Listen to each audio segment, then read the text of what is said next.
بسم الله الرحمن الرحيم.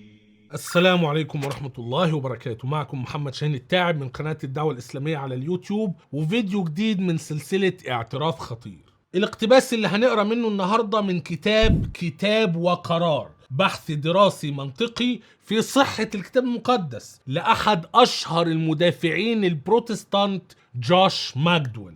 طبعا جوش ماكدويل له كتاب مشهور جدا اسمه برهان يتطلب قرار، على اساس ان هو مقطع الدنيا يعني، ومقدم لك براهين على صحة الديانة المسيحية، وهذه البراهين تحتاج منك قرار انك تبقى مسيحي. وبعدين طور الكتاب ده وعمل كتاب اجمد منه، برهان جديد يتطلب قرار. قال يعني بص انا زودت لك هتروح فين؟ دي براهين تحتاج الى قرار ان انت تبقى مسيحي. فالمسيحيين مبسوطين قوي بالكتابين دول، وبياخدوا منهم اجزاء كده ويعملوا نسخ صغيرة، او حتى جوش ماكدويل بيعمل كده. فطلع من برهان جديد يتطلب قرار كتاب وقرار، بحث دراسي منطقي في صحة الكتاب المقدس. تخيل ان احنا جايبين كتاب بحث دراسي منطقي في صحة الكتاب المقدس عشان نعمل حلقة عن نقد مصداقية وموثوقية الكتاب المقدس. امال ايه لازمة السلسلة دي؟ انا هجيب لك اقتباس بيثبت صحة الكتاب المقدس؟ امر في غاية العجب انك تجيب من كتابات دفاعية ادلة تنقض بها اصول هذه الديانة. والحمد لله على نعمة الاسلام وكفى بها نعمة. في الصفحة رقم 27 بيتكلم عن الأسفار غير القانونية بالعهد القديم. أسفار غير قانونية بالعهد القديم يقصد إيه؟ يقصد الأسفار القانونية التانية. الموضوع ده في غاية الأهمية، وقلت قبل كده إن احنا اتكلمنا كتير عن الأسفار القانونية التانية لأنه محل نزاع ضخم ما بين الأرثوذكس والكاثوليك من ناحية والبروتستانت من ناحية. وقلت قبل كده أكتر من مرة إن الكاثوليك ليهم موقف واضح من الأسفار القانونية التانية بالقبول والإيمان، والمجمع التريدنتيني بيقول اللي ما يقبلش هذه الأسفار لا يعتبر مسيحيا وبيتم حرمه. البروتستانت في المقابل عندهم موقف واضح وصريح برفض هذه الأسفار واعتبارها أسفار غير قانونية. والأرثوذكس ما لهمش موقف رسمي، ساعات بيميلوا ناحية الكاثوليك وساعات تجد منهم من يميل ناحية البروتستانت. وزي ما بقول دايما ان القضية دي قضية النزاع والخلاف حول الأسفار القانونية التانية نزاع واضح في موضوع تحريف الكتاب المقدس، لان انت في عندك طائفة بتقول ان الطائفة التانية اضافت على كتاب الله ما ليس منه، والتانيين بيقولوا لا انتوا اللي مجرمين وحذفتم من كتاب الله الاسفار التي حذفها البروتستانت. وكل واحد بيناقش التاني في الموضوع، واحنا خلاصتنا كمسلمين ان انتوا ستظلوا في هذا الخلاف الى يوم الدين، وربنا قال لنا كده في القرآن الكريم. هنا البطل العالمي جوش ماكدويل بيضع بعض القواعد والقوانين اللي على أساسها بيفرق ما بين الأسفار المقدسة والأسفار اللي مش مقدسة، والأسفار القانونية والأسفار اللي مش قانونية. فبيقول إن هذه الأسفار اللي هي الأسفار القانونية التانية، هو طبعا ما بيقولش عنها كده، اللي بيؤمنوا بيها بيقولوا عنها أسفار قانونية تانية، لكن اللي بيرفضوها البروتستانت بيقولوا عنها أبوكريفا أو أسفار مزورة أو أسفار منحولة. فجوش ماكدويل البطل المغوار اللي بيقدم براهين تتطلب منك قرار بيضع بعض القواعد والقوانين، بيقول لك بص الكلام ده متحقق في هذه الأسفار، وبالتالي هي بالتأكيد ليست أسفار مقدسة وليست أسفار قانونية. فكأنه بيقول الأسفار التي تجد فيها هذه النقاط لا يمكن تكون أسفار مقدسة، وهي دي بقى المصيبة.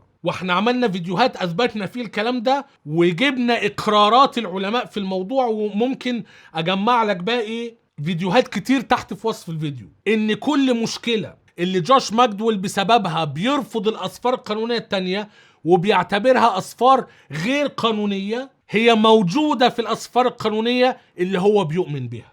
ومن هذا الوجه جاء النقد.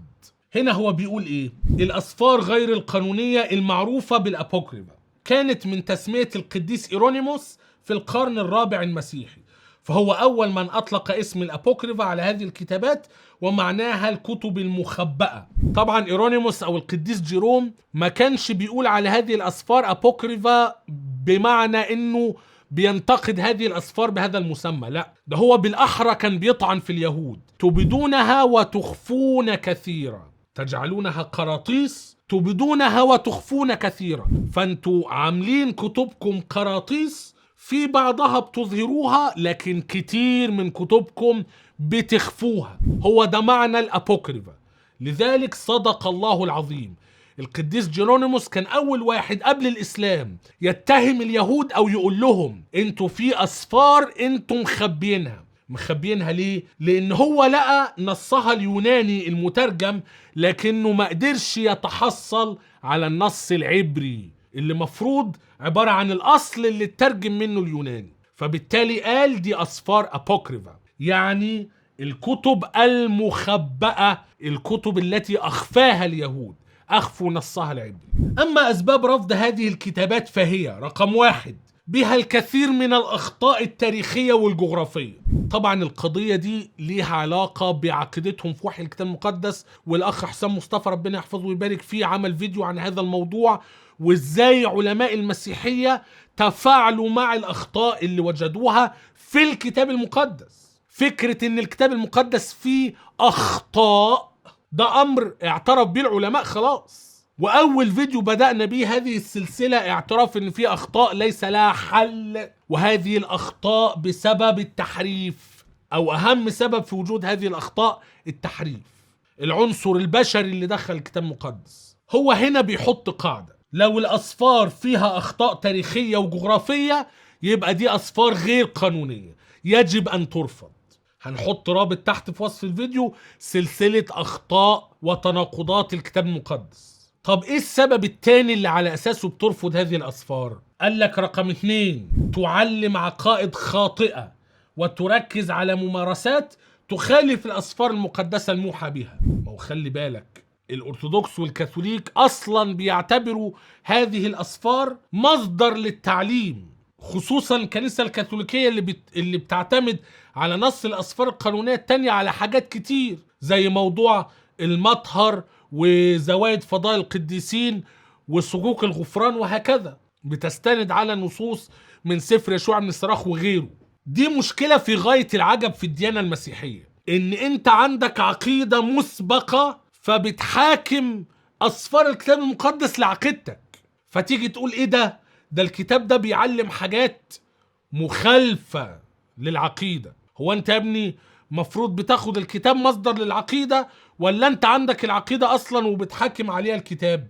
طب قول لي كده على عقيدة المفروض انت بترفضه كمسيحي وموجود في اسفار الكتاب المقدس. ابرز مثال الفيديوهات اللي انا عملتها عن موضوع زواج الملائكة، ان ابناء الله اللي هم الملائكة رأوا بنات الناس انهن حسنات. مش ده مخالف لنص العهد الجديد اللي بيقول ان الملائكة ما بتتجوزش؟ لكن ده موجود في العهد القديم، وهو ده الرأي اللي كان عليه الغالبية العظمى من أئمة اليهود الأوائل وأئمة النصارى الأوائل. يبقى دي مشكلة. لو انت قلت ان في عقائد معينة عقائد مخالفة لكنك وجدتها في الكتاب المقدس، يبقى ده سبب لرفض الكتاب المقدس. يبقى المفروض نرفض سفر التكوين، لأن سفر التكوين بيعلم حاجات مخالفة للعهد الجديد.